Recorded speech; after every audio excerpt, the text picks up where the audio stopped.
कर्जमाफी संदर्भात अतिशय महत्त्वाची आणि आनंदाची बातमी समोर आलेली आहे. तर शेतकरी मित्रांनो, ज्या शेतकऱ्यांना कर्जमाफी संदर्भात एक गोंधळ तयार झालेला होता, त्यांना आता एक विचार पडलेला होता, की आमची कर्जमाफी होईल की नाही? आम्ही या अगोदर कर्जमाफीमध्ये बसलो होतो, मग आम्हाला ₹50,000 अनुदान मिळेल का कर्जमाफी मिळेल? शेतकऱ्यांच्या मनात अनेक प्रश्न उभे राहिलेले होते. तर फायनली मित्रांनो, कर्जमाफी संदर्भात महत्त्वाचे जे निर्णय आलेले आहेत, 2 अटी ज्या महत्त्वाच्या होत्या, त्या काढून टाकण्यात आलेल्या आहेत. तर त्या कोणत्या अटी काढून टाकण्यात आलेल्या आहे आणि शेतकऱ्यांसाठी कोणती दिलासादायक बातमी असणार आहे, ते या व्हिडिओच्या माध्यमातून समजून घेऊया. तत्पूर्वी चॅनलवर नवीन असाल तर चॅनलला सबस्क्राईब करा आणि समोरील बेल आयकॉन बटन दाबायला विसरू नका. तर नमस्कार मित्रांनो, मी राज सुरेतोळ, स्वागत आहे कृषी चॅनलमध्ये.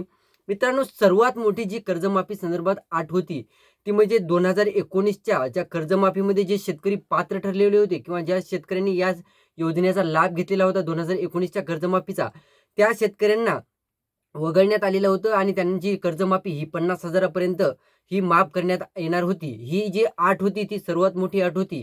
ती अट काढून टाकण्यात आलेली आहे आणि एकंदरीत 2019च्या कर्जमाफीमध्ये जे शेतकरी पात्र ठरलेले होते, अशा शेतकऱ्यांची सुद्धा जवळपास 2 लाखापर्यंत कर्जमाफी ही मान्य करण्यात आलेली आहे.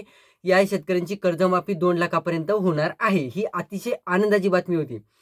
त्यानंतर दुसरी एक महत्त्वाची अट होती, ती म्हणजे नियमित कर्जदार जे शेतकरी होते, त्यांना 2026-27 या कालावधीमध्ये प्रोत्साहनपर अनुदान तर मिळणारच होतं, परंतु त्यांची जी 50,000च्या वरची जी रक्कम होती, ती भरण्यासाठी 2026-27 ही म्हणजे मार्च महिन्याच्या 27 पर्यंत कालावधी देण्यात आलेला होता, टायमिंग देण्यात आलेली होती.